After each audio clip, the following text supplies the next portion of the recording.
Amin. Silakan duduk, saudara. Tuhan memberkati saudara.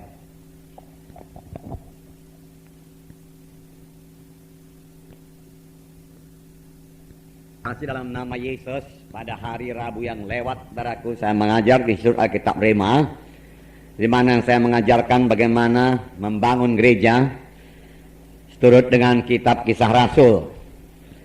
Di situ, saudaraku, yang pertama sekali saudaraku diterangkan bahwasanya semua mereka adalah penginjil-penginjil. Semua mereka memberitakan Injil Tuhan. Tidak ada anak Tuhan yang tidak menjadi saksi. Jadi semua anak Tuhan jadi pemberita Injil. Pada waktu itu terjadi aniaya yang besar di Yerusalem, dan banyak anak-anak Tuhan lari keluar dari Yerusalem. Tetapi rasul-rasul tetap tinggal di Yerusalem. Dan mereka pergi ke beberapa kota-kota di sekitar Yerusalem, termasuk Samaria, dan mereka mengabarkan Injil di sana. Dan kuasa Tuhan menyertai mereka, sehingga banyak orang-orang diselamatkan.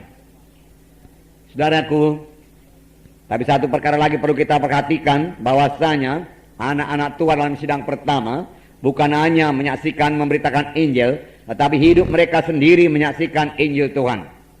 Hidup mereka seturut dengan firman Tuhan. Hidup mereka tidak menjadi sandungan, saudaraku. Mereka hidup dalam kebenaran Tuhan, kesucian Tuhan.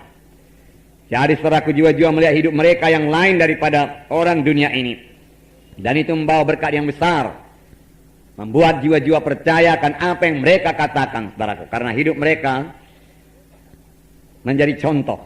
Saudara, ini perlu bagi kita supaya semua kita segera bertumbuh dalam kedewasaan rohani kita. Sidang pertama dalam pelayanannya, saudaraku, diteguhkan dengan karunia-karunia Roh Kudus. Misalnya Filipus saja pergi ke Samaria, dia memberitakan di sana tentang Mesias, dan Tuhan meneguhkan firman Tuhan kuasa yang menyertainya, sehingga orang lumpuh berjalan, saudaraku, orang timpang lompat-lompat, saudaraku, orang buta melihat, dan lain sebagainya. Lalu sangatlah besar sukacita di dalam kota itu. Puji Tuhan. Itu adalah karunia-karunia Roh Kudus. Tetapi, saudaraku, karunia-karunia Roh Kudus dan buah Roh Kudus perlu seimbang. Pada sidang pertama, mereka memiliki keduanya. Mereka memiliki karunia-karunia Roh Kudus, mereka memiliki tanda ajaib, tanda mujizat. Mereka juga memiliki satu hidup kekristenan yang sudah dewasa. Kekristenan yang memiliki buah Roh Kudus, saudaraku. Kasih, sukacita, panjang sabar, penguasaan diri, dan lain sebagainya. Dan ini, saudaraku, mempermuliakan Tuhan. Saudaraku yang kekasih dalam nama Yesus, demikian juga kita semua perlu bertumbuh, bertambah-tambah dewasa. Untuk itu, saudaraku, Roh Kudus sudah diberikan Tuhan untuk menolong kita. Biarlah, berikanlah Roh Kudus bekerja sepenuhnya dalam hidup kita ini, saudaraku. Roh Kudus akan bicara kepada kita. Apa yang harus kita perbuat? Biarlah kita mematuhinya, saudaraku, dengan menyangkal diri. Pada hari Minggu, saudaraku, firman Tuhan berkata, barang siapa yang mau mengikut aku, ia harus mengangkat salibnya, menyangkal dirinya. Kita katakan waktu itu, saudaraku, salib itu satu kayu yang bersilangan. Jadi di mana kehendak kita bersilangan dengan kehendak Tuhan, disitulah kita perlu menyangkal diri kita. Dengan berkata tidak kepada kehendak kita, dan kita berkata ya kepada kehendak Tuhan. Itulah artinya saudaraku menyangkal diri, memikul salib. Di mana kehendak kita tidak sejalan dengan kehendak Tuhan, apalagi bertentangan dengan kehendak Tuhan, marilah kita sangkal diri kita, saudaraku. Dan kita laksanakan kehendak Tuhan. Dengan demikian kita menyangkal diri, kita memikul salib. Memikul salib. Misalnya, saudaraku, seorang anak Tuhan menyakiti hati kita, saudaraku. Sudah pantas kita marah dan mau membalas dendam. Tapi Roh Kudus bicara kepada kita, anakku, jangan, anakku. Kembangkanlah buah Roh Kudus dalam engkau, anakku.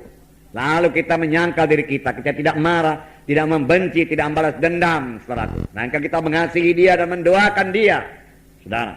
Dan tetap, saudaraku, bergaul baik dengan dia. Dalam hal itu, saudaraku, buah roh, saudaraku, mulai tumbuh dalam kita, saudaraku. Kita bertambah-tambah kuat dalam Tuhan, saudaraku. Nah, saudara, memang, saudaraku, kekuatan rohani perlu kita miliki. Setiap anak-anak Tuhan harus bertumbuh, saudaraku, bertambah-tambah dewasa. Dan orang yang bertambah-tambah dewasa, biasa dia bertambah-tambah kuat juga. Amin, saudaraku. Bertambah-tambah kuat. Demikian kekuatan rohani kita bertambah-tambah. Minggu yang lalu, saudara, kita bacakan firman Tuhan dalam Roma 15, di mana dikatakan kita yang kuat wajib menanggung yang lemah. Roma 15 ayat 1. Kita yang kuat wajib menanggung kelemahan orang yang tidak kuat. Dan jangan kita mencari kesenangan kita sendiri. Jadi firman Tuhan berkata, dalam satu sidang Tuhan, ada yang kuat, ada yang tidak kuat. Ya. Jadi Tuhan membedakan. Dan firman Tuhan berkata, yang kuat ini harus menanggung yang lemah atau yang tidak kuat. Ya. Yang lemah ini, saudaraku, banyak kali berjalan dalam kehendak daging. Dia tidak berjalan dalam roh. Dan bisa saja dia menyakiti anak Tuhan yang lain. Tetapi anak Tuhan yang lain yang kuat itu segera memaafkannya. Dan kalau boleh, saudaraku, menasehatinya dengan kasih. Itulah yang dimaksud dengan ayat ini, di mana yang kuat menanggung yang lemah. Dan itu perlu, saudaraku, bagi yang lemah, saudaraku, supaya dia juga bertambah mengerti jalan Tuhan. Dan perlu bagi yang kuat, supaya dia bertambah-tambah kuat. Dan buah roh bertambah-tambah dalam dirinya. Betul, saudaraku? Ya, puji Tuhan, saudaraku. Sekali lagi di sini dikatakan dalam 1 Tesalonika 5 ayat 14, belalah orang yang lemah, dikatakan. 1 Tesalonika 5 ayat 14. Saya membacakan pada saudara. Kami juga menasehati kamu, saudara-saudara, tegurlah mereka yang hidup dengan tidak tertib, hiburlah mereka yang tawar hati, belalah mereka yang lemah, sabarlah terhadap semua orang. Ada beberapa di sini dikatakan, saudaraku, sebenarnya tugas anak-anak Tuhan yang kuat, ya, kuat rohaninya. Tegurlah mereka yang hidup dengan tidak tertib, hiburlah mereka yang tawar hati, belalah mereka yang lemah, sabarlah terhadap semua orang. Sabar terhadap semua orang, belalah yang lemah, membela yang lemah. Nah, sekarang apakah yang dimaksud Tuhan, saudaraku, dengan kuat rohaninya dan lemah rohaninya, saudaraku? Tentunya yang dimaksud bukanlah kekuatan fisik, saudara. Bukanlah kekuatan badani. Saudara, Simpson kuat badaninya tetapi lemah rohaninya. Demikian juga, saudaraku, misalnya seorang atlet, ya, atlet angkat besi, misalnya dia sanggup mengangkat 100 kilo, saudaraku. Ya, belum tentu dia lebih kuat rohaninya daripada orang yang hanya sanggup mengangkat 10 kilo, saudaraku. Karena kekuatan rohani tidak diukur daripada tenaga fisiknya, saudaraku. Kalau seorang yang tenaganya besar, saudara, tenaga fisiknya besar, tetapi tidak bisa menguasai dirinya, saudara, tidak bisa mengalahkan hawa nafsunya, saudara, dia bukanlah orang yang kuat rohaninya. Bahkan sebaliknya, dia orang yang lemah rohaninya, saudara.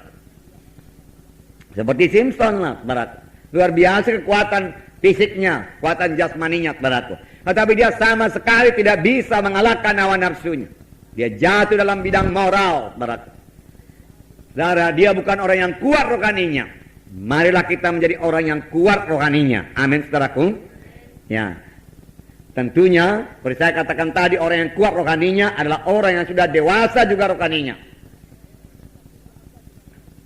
Contoh seorang yang kuat rohaninya, mari kita melihat Yusuf, Perjanjian Lama, Kejadian 39 ayat 2 sampai 6. Saya tidak membaca, saudaraku, seluruhnya, saudaraku. Mari kita baca ayat 2 sampai 6. Kejadian 39 ayat 2 sampai 6. Mari kita baca bersama-sama. Tetapi Tuhan, nah, sudah dapat semua? Kejadian pasal 39 ayat 2 sampai 6. Mari kita baca bersama-sama. Tetapi Tuhan menyertai Yusuf sehingga ia menjadi seorang yang selalu berhasil dalam pekerjaannya, maka tinggallah ia di rumah tuannya orang Mesir itu. Setelah dilihat oleh tuannya bahwa Yusuf disertai Tuhan dan bahwa Tuhan membuat berhasil segala sesuatu yang dikerjakannya, maka Yusuf mendapat kasih tuannya dan ia boleh melayani dia. Kepada Yusuf diberikannya kuasa atas rumahnya dan segala miliknya diserahkannya kepada kekuasaan Yusuf. Sejak ia memberikan kuasa dalam rumahnya dan atas segala miliknya kepada Yusuf, Tuhan memberkati rumah orang Mesir itu karena Yusuf, sehingga berkat Tuhan ada atas segala miliknya, baik yang di rumah maupun di ladang. Segala miliknya diserahkannya pada kekuasaan Yusuf, dan dengan bantuan Yusuf ia tidak usah lagi mengatur apa-apa pun selain dari makanannya sendiri. Nah, saudaraku, Yusuf disertai oleh Tuhan. Yusuf dipanggil oleh Tuhan dengan satu panggilan yang luar biasa. Tuhan memberikan satu visi yang luar biasa kepada Yusuf melalui mimpinya. 2 kali mimpi itu diberikan Tuhan kepada Yusuf, saudaraku. Dan Tuhan akan menggenapkannya. Dan Yusuf tetap berpegang kepada visi yang daripada Tuhan itu. Dia mau sampai kepada panggilan Tuhan. Dia mau sampai kepada visi yang diberikan Tuhan kepadanya. Oleh sebab itu, saudaraku, dia menyangkal dirinya. Saudaraku, tanpa penyangkalan diri yang sungguh-sungguh, kita tidak akan sampai kepada panggilan Tuhan, saudaraku. Sebab tanpa penyangkalan diri, kita tidak akan mungkin berdoa dengan teratur, tidak mungkin membaca Alkitab dengan teratur, tidak mungkin melayani dengan teratur, saudaraku. Kita harus menyangkal diri kita. Saudara bertanya kepada saya, di manakah penyangkalan diri Yusuf pada saat ini? Saudara tahu cerita Yusuf, saudaraku. Yusuf, saudaraku, dibenci oleh saudara-saudaranya karena saudara-saudaranya cemburu. Memang Yusuf ini anak kesayangan, bajunya pun baik selalu, lebih indah daripada baju saudara-saudaranya yang lain. Lalu sekali pada waktu Yusuf datang ke tempat penggembalaan, saudara-saudaranya menanggalkan bajunya yang baik itu, lalu menjualnya, saudaraku, kepada pedagang-pedagang yang akan ke Mesir. Di Mesir dia dijual kepada Potifar, saudaraku, dan dia tinggal di rumah Potifar. Hingga cerita ini mengatakan di rumah Potifar Tuhan menyertai Yusuf, sehingga ia selalu berhasil akan segala sesuatu yang dikerjakannya. Dan dia mendapat keluasan hati daripada Potifar. Potifar melihat Tuhan menyertai Yusuf, dia menyerahkan semua hartanya dalam pengawasan, dalam pengaturan Yusuf. Dan Yusuf mengerjakannya dengan sangat baik. Dan Tuhan memberkati orang Mesir itu karena Yusuf. Berkat Tuhan ada atasnya, baik dalam pekerjaannya, baik di ladang. Mengapa Yusuf bisa berbuat demikian? Saudaraku, Yusuf menyangkal dirinya. Saya katakan lagi kepada saudara, sebenarnya Yusuf bisa sakit hati kepada saudara-saudaranya, karena Yusuf tidak berbuat salah sama sekali. Yusuf bisa menyimpan dendam kepada saudaranya. Satu kali kelak aku akan membalas dendam kepada saudara-saudaraku yang telah menyakitkan hatiku, yang telah memperlakukan aku sedemikian rupa sehingga aku menjadi budak. Aku bukannya budak, ya, tetapi saudara-saudaraku menjualku sebagai budak. Aku sakit hati aku mau membalas dendam, ya. Tuhan, Kau beserta dengan aku, Tuhan. Tolong aku, Tuhan, supaya bisa Kau membalas dendam, Tuhan. Satu doa yang tidak akan dengarkan Tuhan, saudaraku. Tapi dia bisa saja, saudaraku, dicobai setan untuk berdoa begitu, untuk berpikir demikian. Tetapi, saudaraku, dia tahu jalan Tuhan. Jalan Tuhan bukan jalan membalas dendam. Oleh sebab itu, saudaraku, dia menyangkal dirinya. Dia kuat rohaninya, saudaraku. Dia tidak pikirkan, saudaraku, untuk membalas dendam kepada saudaranya. Dia tidak ada waktu untuk menjadi sakit hati. Dia bekerja sebaik-baiknya di rumah Potifar itu, saudaraku, sehingga pekerjaannya diberkati Tuhan, saudaraku. Seseorang yang bekerja dengan dendam, bekerja dengan kemarahan, saudaraku, bekerja dengan sakit hati, saudaraku, tidak akan bisa diurapi roh Tuhan. Demikian dalam pelayanan ini, saudaraku. Ya. Masih ada sakit hati perlu diselesaikan semuanya, saudaraku. Masih ada dendam, amarah, saudaraku, selesaikan dulu. Saudara bisa diurapi Tuhan dalam pelayanan. Amin, saudara. Haleluya. Nah, inilah yang terjadi kepada Yusuf. Saudaraku, kemudian Yusuf, saudaraku, juga menyangkal dirinya. Ya, dia tidak mau, saudaraku, jatuh kepada hawa nafsunya. Kejadian 39, kita baca ayat 7 sampai 10. Mari kita baca bersama-sama. Kejadian ayat 7, ya. Ayat 6b berkata, adapun Yusuf itu manis sikapnya dan elok parasnya, ya. Nah, tetapi dia tidak memakai, saudaraku, ya. Parasnya yang elok itu mencari keuntungan diri sendiri, tidak, saudaraku, tidak, ya. Ayat 7 sampai 10 mari kita baca. Selang beberapa waktu istri tuannya memandang Yusuf dengan berahi, lalu katanya, marilah tidur dengan aku. Tetapi Yusuf menolak dan berkata kepada istri tuannya itu, dengan bantuanku, tuanku itu tidak lagi mengatur apa yang ada di rumah ini, dan ia telah menyerahkan segala miliknya pada kekuasaanku. Maka di dalam rumah ini ia tidak lebih besar kuasanya daripadaku, dan tiada yang tidak diserahkannya kepadaku selain daripada engkau, sebab engkau istrinya. Bagaimanakah mungkin aku melakukan kejahatan yang besar ini dan berbuat dosa terhadap Allah? Walaupun dari hari ke hari perempuan itu membujuk Yusuf, Yusuf tidak mendengarkan bujukannya itu untuk tidur di sisinya dan bersetubuh dengan dia. Dia menang, dia menyangkal dirinya, saudara. Dia berkata tidak, tidak, tidak. Amin, saudaraku. Ya, kita juga harus berani berkata tidak kepada dosa, tidak kepada hawa nafsu, saudaraku. Tidak kepada godaan setan, berkata tidak. Ya. Tidak kepada acara-acara kegelapan, saudaraku. Tegas berkata tidak. Dan tidak berarti tidak, saudaraku. Jangan tidak berarti mau juga, saudaraku. Itu bukan tidak namanya, saudaraku. Tidak mula-mula, kemudian dibujuk-bujuk mau juga, saudaraku. Itu bukan tidak, saudaraku. Itu kalah, saudaraku. Ya. Tidak menyangkal diri sungguh-sungguh. Daud memikirkan Tuhan, saudaraku. Nah, maaf, Yusuf memikirkan Tuhan. Daud juga lah, haleluya. Ya, Yusuf memikirkan Tuhan, saudaraku. Ya, di sini dikatakan, bagaimana mungkin aku melakukan kejahatan yang besar ini dan berbuat dosa kepada Allah? Nah, kalau aku berbuat dosa kepada Allah, Allah akan berduka cita. Ya, aku tidak mungkin berbuat dosa ini, tidak. Bukan cuma aku yang menanggung akibatnya, Tuhan. Tuhan sangat mengharapkan aku hidup benar. Tuhan mempunyai maksud dalam hidupku. Maksud Tuhan begitu indah dalam hidupku. Bagaimana mungkin kuhilangkan itu semua, kubuangkan itu semua dengan dosa seperti ini. Demikian juga saudara. Amin, saudaraku. Boleh jadi saudara belum begitu melihat indahnya panggilan Tuhan, mahalnya panggilan Tuhan, besarnya maksud Tuhan dalam hidup saudara, saudaraku. Apalagi kalau saudara sudah melihatnya, saudaraku, maka saudara harus menolak dosa dengan tegas berkata tidak kepada dosa, tidak kepada hawa nafsu, tidak kepada segala sesuatu yang tidak suci. Supaya saudara bisa dipakai Tuhan, dan saudara bisa sampai kepada panggilan Tuhan. Tuhan Yesus berkata, karena mereka itu, karena kamu, aku menyucikan diriku. Ya. Kita sebagai pemimpin kelompok sel, karena jiwa-jiwa dalam kelompok sel kita, termasuk jiwa-jiwa yang belum selamat di sekitar kita, saudaraku, kita harus berdiri atas kesucian Tuhan, supaya kuasa Tuhan menyertai kita, supaya urapan Tuhan menyertai kita. Karena kalau tanpa urapan Tuhan, apakah yang bisa kita perbuat, saudaraku? Nah, tidak bisa melayani, saudaraku. Nah, sebab itu tegas berkata tidak kepada dosa. Ini yang diperbuat, saudaraku, oleh Yusuf, saudaraku.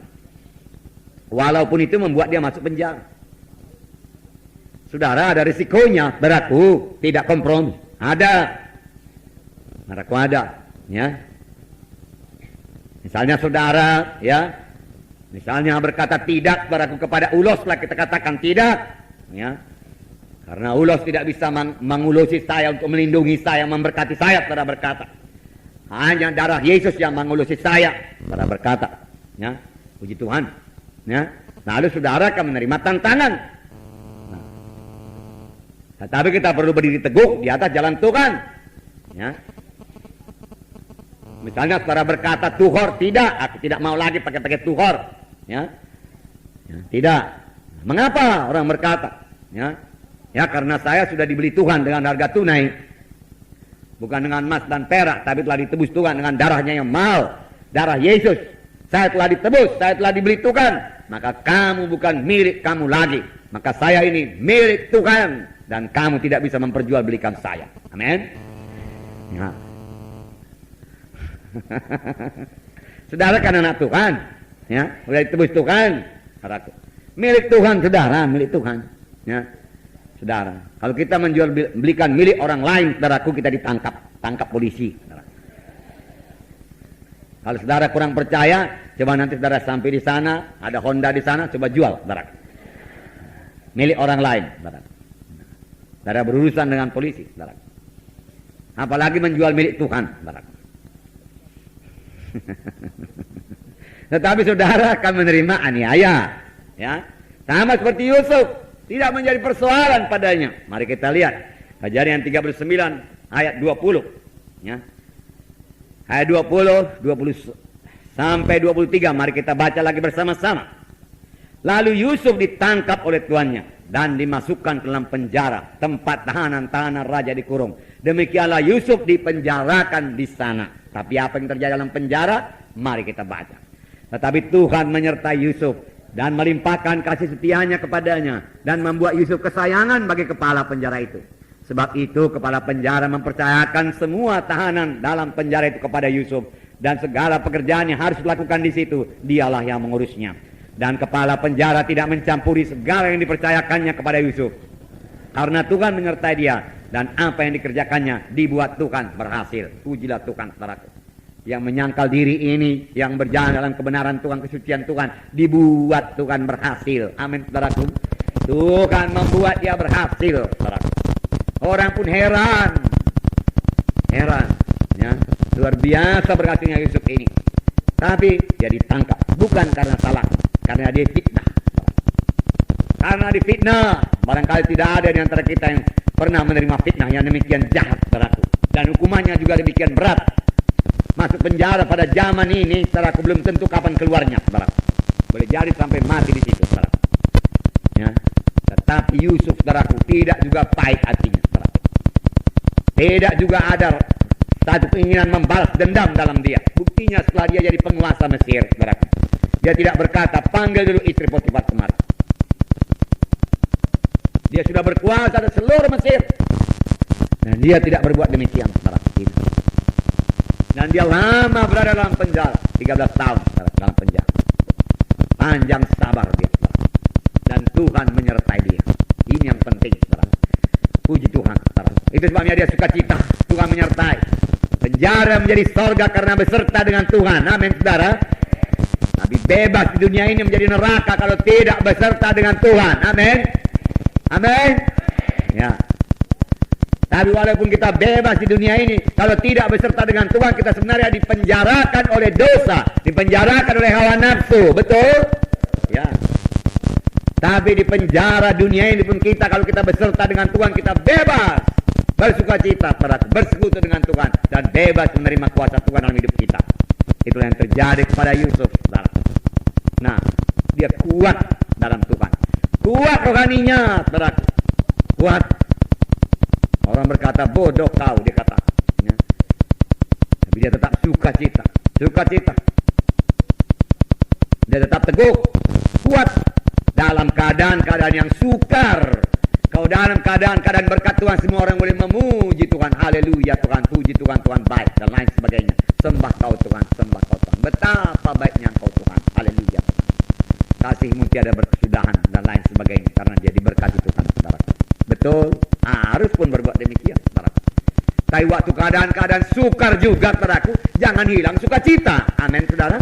Jangan hilang nyanyian, pujian kepada Tuhan, saudara. Lihat saja Paulus dan Silas dalam penjara. Sudah dicambuk, luka-luka, tetapi dia menyanyi buat Tuhan. Tuhan berkenan, saudara. Tuhan bertata dari puji-pujian anak-anaknya. Bersukacitalah kamu dalam Tuhan, maka Tuhan akan mengaruniakan kepadamu kehendak hatimu, Tuhan berkata.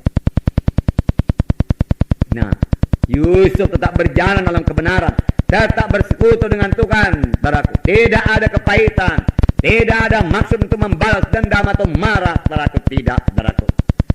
Saudara, dan Tuhan menyertai Yusuf sehingga dia menjadi anak kesayangan dari penghulu penjara itu. Semua diberikan kepadanya. Saya yakin dia tidak kurang makan. Dia yang mengatur makanan semua orang-orang penjara, saudara. Dia mengatur semua pakaiannya, pekerjaannya semua dia mengatur semua. Dia beroleh hikmat daripada Tuhan, saudara. Saudara, kalau persekutuan kita indah dengan Tuhan, kita akan beroleh hikmat daripada Tuhan. Kalau pikiran kita untuk mengasihi jiwa-jiwa, kalau pikiran saudara untuk mengasihi jiwa-jiwa dalam kelompok saudara, maka Tuhan akan memberikan hikmat pada saudara bagaimana memenangkan jiwa-jiwa, bagaimana melayani jiwa-jiwa dalam kelompok saudara. Tapi dimulai dengan mengasihi.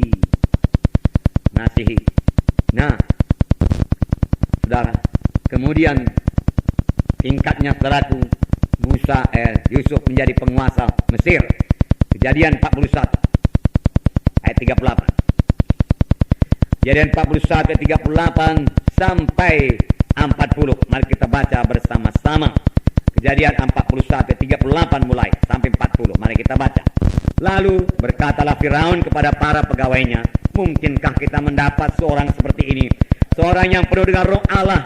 Kata Firaun kepada Yusuf, oleh karena Allah telah memberitahukan semuanya ini kepadamu, tidaklah ada orang yang demikian berakal budi dan bijaksana seperti engkau.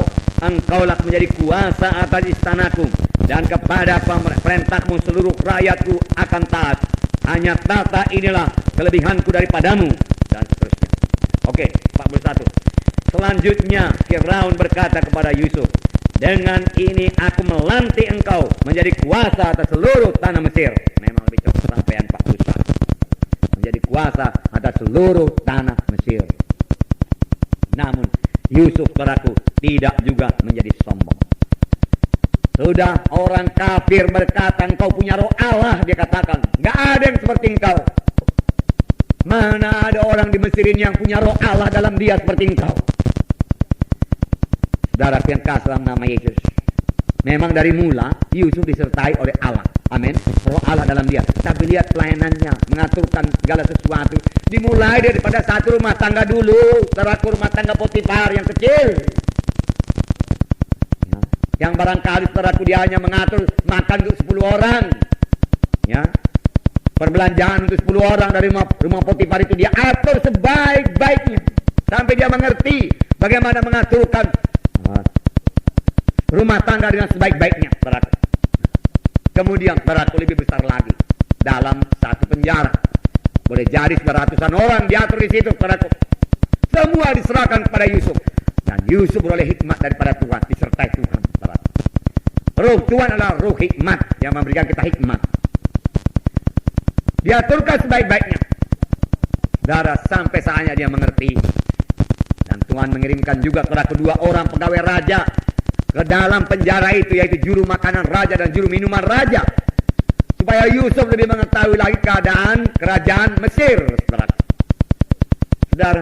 Kemudian Tuhan berikan kepada dia pelayanan yang sangat besar, saudara, untuk mengaturkan seluruh tanah Mesir, saudara. Dan bukan hal yang sulit bagi Yusuf, terutama karena dia, saudaraku, penuh dengan Roh Kudus. Dan kedua, saudaraku, dia sudah berlatih untuk melayani di dalam perkara yang kecil, lalu Tuhan berikan kepada yang perkara yang besar, saudaraku. Nah, sabarlah dalam melayani dalam kelompok yang kecil, saudaraku. Laksanakan sebaik-baiknya dalam kelompok yang kecil. Dengan hikmat yang daripada Tuhan dalam melayani KKS saudara, sehingga KKS saudara bertumbuh dengan pesat dan berbelah, saudaraku. Saudara mengasihi jiwa-jiwa dalam KKS saudara, mengasihi anak-anak Tuhan, saudara kenal semua. Saya yakin, saudaraku, Yusuf mengenal semua, saudaraku, orang-orang di rumah Potifar. Dia kenal itu satu persatu. Dia tahu apa kekurangannya, dia tahu apa kelemahannya, dia tahu menasihatinya, saudaraku. Dia tahu apa keperluannya, dia tahu semua, saudaraku. Dia mengerti semua. Dia tahu berapa uang perlu dikeluarkan, berapa uang perlu disimpan masuk kas, dan dia jujur. Dia tidak mengkorupsi, saudaraku. Kemudian, saudaraku, dia sanggup melayani, saudaraku, pelayanan yang lebih besar lagi dalam satu penjara, di mana orangnya lebih banyak lagi. Mengatur makanannya semua, lengkap semua, beres semua, saudaraku. Kemudian dia disanggup mengatur satu kerajaan, ditambah dengan satu istana. Jadilah kita domba, amin, saudara. Domba. Ya, sama seperti anak domba Allah. Saudaraku, dia tidak membalas, saudaraku. Sampai dia ke salib, saudaraku, dicambuk tidak membalas, saudaraku. Dipaku tangannya tidak membalas. Tetapi Allah Bapa memberikan balasannya luar biasa. Jarahan yang luar biasa, yaitu jiwa-jiwa selamat, saudaraku, dari seluruh bangsa, suku dan bahasa di seluruh Indonesia ini menjadi miliknya, saudaraku. Luar biasa. Nah, saudaraku, marilah kita juga, saudaraku, memikirkan orang lain, saudaraku. Reaksi kita reaksi kasih. Kau dalam rumah tangga, saudaraku, baik suami, baik istri, tidak mementingkan diri sendiri, tapi memikirkan kepentingan suaminya, memikirkan kepentingan istrinya, saudaraku. Saudara, maka tidak akan ada perceraian pun. Enggak ada.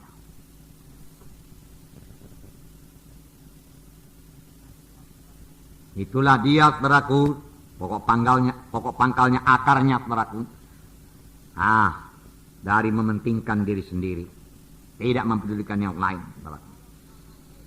Dalam KKS, saudara, kalau anak-anak Tuhan tidak mementingkan diri sendiri, saudaraku, saudara, maka KKS itu akan bersatu, bersekati, dan kuasa Tuhan akan turun di situ, saudaraku. Amin. Nah, sukacita. Buah roh yang kedua, sukacita. Baik di rumah Potifar, baik dalam penjara, Yusuf tetap bersukacita. Buku Nehemia berkata, the joy of the Lord is my strength. Sukacita Tuhan adalah kuatku. Dan itu jadi, saudaraku, pada Yusuf. Biar jadi juga bagi kita semua. Amin, saudaraku. Penuh dengan sukacita. Bersukacitalah kamu dalam Tuhan, maka Tuhan akan mengaruniakan kepadamu kehendak hatimu, keinginan hatimu. Tuhan sangat suka kalau kita bersuka cita. Tuhan sangat tidak suka kalau kita bersungut-sungut. Salah satu sebabnya bangsa Israel telah tidak masuk tanah Kanaan karena bersungut-sungut. Sudah pun dibawa kabar tentang negeri tanah Kanaan yang berlimpah-limpah air susu dan madu dan hasil ladang yang luar biasa baiknya. Tetapi dikatakan di sana Bani Enak tinggal di sana, bangsa-bangsa yang kuat dalam sana. Mereka bersungut-sungut. Hanya 2 orang yang tidak bersungut-sungut dan 2 orang ini yang memasuki tanah Kanaan. Bersuka cita. Saya percaya saudaraku, baik Kaleb, baik Joshua juga saudaraku, saudara tidak menyimpan kemarahan. Mereka ikut 40 tahun keliling-keliling di padang belantara dengan orang yang tidak beriman, yang menolak masuk tanah Kanaan. Bisa-bisa saja saudara Kaleb berkata, jauhlah daripada engkau orang tidak beriman. Sudahnya aku bilang dulu masuk tanah Kanaan, karena kau bilang tidak bisa, hingga sebabnya kita ini putar-putar 40 tahun di padang belantara. Matilah kau di sini. Segala macam bisa dikatakan. Tapi dia tidak berkata demikian. Dia tabah terus, bersuka cita terus. Sampai akhirnya Kaleb mendapat Hebron. Umurku 85 tahun. Kuatku masih sama dengan 40 tahun. Karena bersuka cita. Tanpa sukacita datanglah depresi, tertekan, murung. Kalau sudah murungnya murung berat, depresi berat, bicara pun sudah berat. Ada yang berat kali bicara, ditempelin pun tidak bunyi lagi. Aduh, dia pun tak ada lagi. Saudara pernah jumpa orang demikian? Tempel, diam juga. Tidak ada sukacita lagi. Tetapi saudaraku, Kaleb bersukacita, sukacita Tuhan kuatku. Dia kata kekuatan, kesehatan. Saudaraku, kalau sukacita senantiasa, penyakit mah pun tidak bisa datang. Dokter berkata, saudaraku, walaupun firman Tuhan tidak berkata.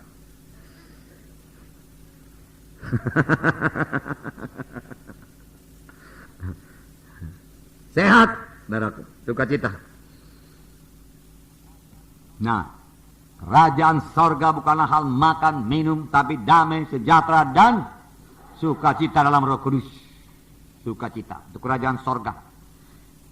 Seperti ada tertulis dalam Roma 4 ayat 17. Itunya.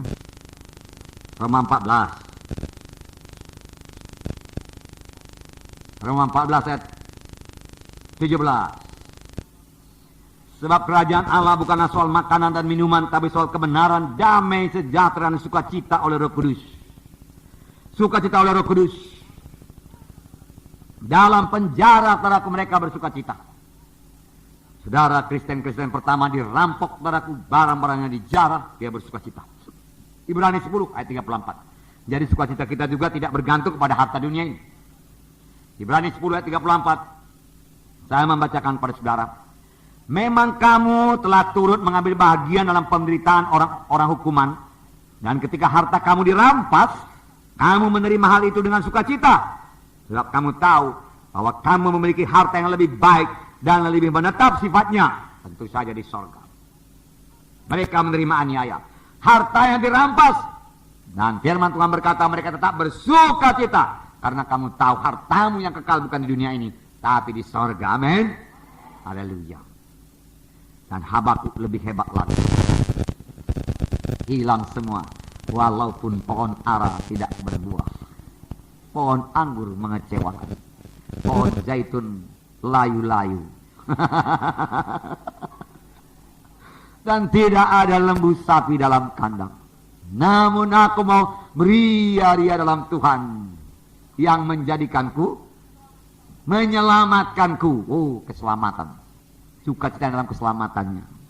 Bukan dalam lembu sapi, kambing domba, buah zaitun, buah anggur, saudaraku. Ya. Buah pepaya, buah pisang, saudaraku. Bukan, saudaraku. Dalam ayam itik tidak, saudaraku. Walaupun tidak ada ayam dalam kandang, tidak ada itik dalam. Namun aku akan beria-ria dalam Tuhan yang menyelamatkanku.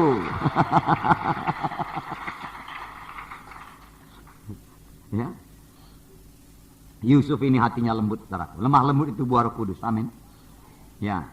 Tidak membalas kejahatan dengan kejahatan. Sebaliknya membalas kejahatan dengan kebaikan.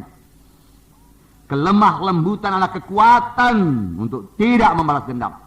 Karena kapan kita membalas dendam, kuasa Tuhan berhenti bekerja pada kita. Tidak membalas dendam dengan ucapan, tidak membalas dendam dengan perbuatan. Akan selalu ada kesalahan anak-anak Tuhan yang bisa menyakitkan hati kita. Karena kita ini begini banyak. Ada yang masih muda rohaninya, ada yang baru selamat. Dalam kakak saudara juga demikian. Sehingga dia bisa menyakitkan hati kita dengan perkataannya atau dengan perbuatannya. Yang kemungkinan besar dia sendiri pun tidak mengerti, itu bisa menyakitkan hati. Lalu kita tergoda, saudaraku, untuk membalas. Oh, dalam hal itu, saudaraku, biarlah Roh Kudus memimpinkan kita. Supaya kita jangan sampai membalas, baik dengan ucapan, baik dengan perkataan, baik dengan perbuatan. Ucapan dan perkataan rupanya sama. Amin. Nah, bertumbuh dalam buah roh, kelemah lembutan ini, saudaraku. Belajarlah kepadaku, karena aku rendah hati dan lembut hati, maka engkau akan mendapat ketenangan, kedamaian bagi jiwamu. Rupanya lemah lembut ini membawa damai yang sangat dicari oleh orang dunia ini. Tetapi dia mencarinya dengan memakai kuasanya, dengan memakai pengaruhnya, dengan memakai hartanya, dengan membesarkan diri. Oh, bertambah jauh damai sejahtera. Tapi kalau saudara lemah lembut, mengasihi, saudaraku mengampuni, damai sejahtera, sentosa daripada Tuhan memenuhkan hati saudara. Amin, saudara. Haleluya. Berbiasa firman Tuhan. Berbiasa firman Tuhan. Belajarlah kepada karena aku rendah hati dan lembut hati, maka engkau akan mendapat sentosa bagi jiwamu. Saudaraku, satu lagi, saudaraku. Kita melihat Yusuf dapat menguasai diri. Penguasaan diri adalah buah Roh Kudus. Nah, itu satu kekuatan. Jadi penguasaan diri satu kekuatan supaya kita menjadi kuat rohani untuk menolak hawa nafsu. Badan ini, tubuh ini punya keinginan-keinginannya sendiri, saudara. Keinginan-keinginan tubuh, saudara. Saudara, dari Tuhan itu, saudara. Jadi itu tidak salah. Kalau dipakai menurut jalan Tuhan. Amin, saudara. Pakailah menurut jalan Tuhan. Ya. Mendatangkan berkat kalau dipakai menurut jalan Tuhan, saudaraku. Tapi kalau tidak terkontrol, saudaraku, menjadi jatuh kepada dosa. Dosa berlajak-lajak, saudaraku. Dosa mabuk-mabuk, saudaraku, untuk menyehatkan tubuh ini, saudaraku, supaya tubuh ini merasa senang, saudaraku. Dosa jatuh kepada obat-obat bius itu, saudaraku, supaya tubuh ini merasa enak, merasa lezat, saudaraku. Dosa perjinahan, saudaraku. Semua itu mendatangkan murka Tuhan, dosa percabulan, kenajisan, dan lain-lain. Jangan sampai saudara sebutkan, jangan sampai saudaraku ada yang memikirkannya pun. Mohon lepaskan pada hari ini, saudaraku. Saudara, buku Amsal mengatakan kekuatan yang sejati adalah kekuatan rohani. Bukan orang yang menaklukkan satu kota besar, bukan. Amsal 16 ayat 32 saya bacakan pada saudara. Orang yang sabar melebihi seorang pahlawan. Orang yang menguasai dirinya melebihi orang yang merebut kota.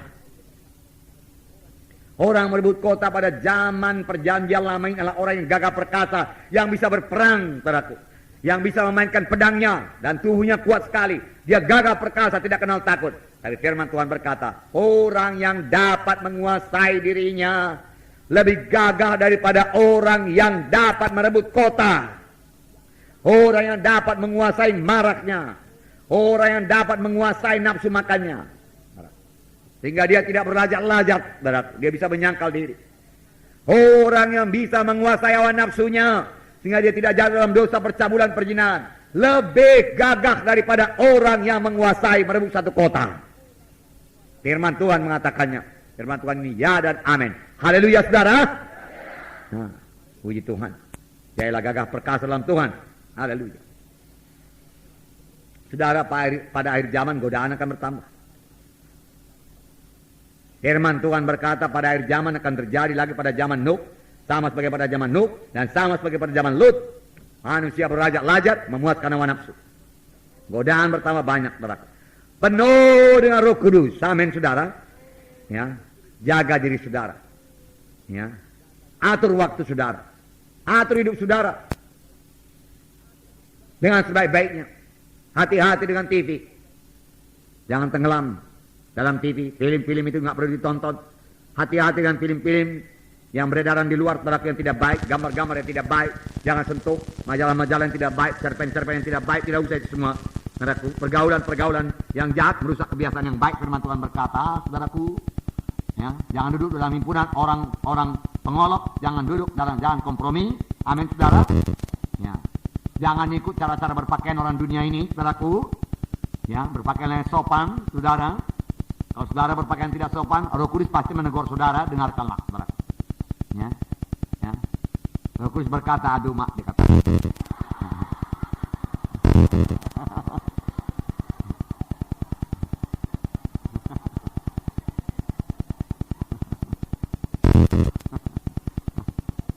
Ya, tutup mata dia, tutup mata.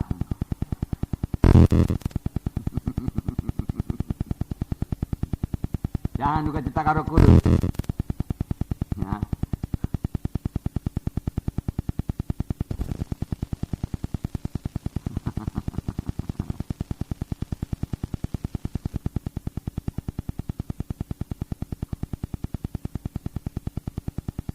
Ya, saudaraku, berapa kali saya menyingkir, saudaraku. Ya, karena ada orang pakaiannya nggak senonoh sana, saudaraku. Baguslah saya menyingkir, saya pikir, saudaraku.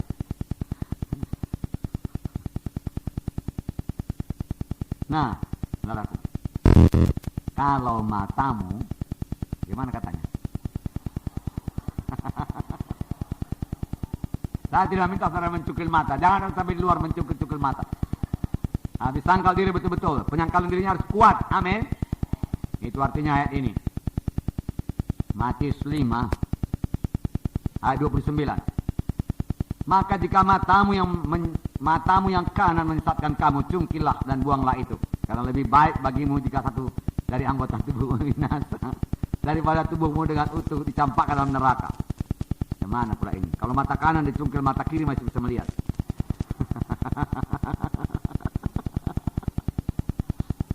Tapi maksudnya, saudaraku, sangkal diri, amin. Begitulah kuatnya penyangkalan diri itu. Saudaraku, kita minta Roh Kudus bekerja, saudaraku, sekarang. Ya, saya minta saudara bersekutu dengan Roh Tuhan. Kalau Roh Kudus menegurkan kita kurang mengasihi, kurang mempedulikan anggota SKS, kurang melayani anggota SKS, marilah bertobat. Itu yang saya tahu, amin, saudaraku. Saudara memiliki, saudaraku, batin yang teguh, rohani yang kuat, saudaraku.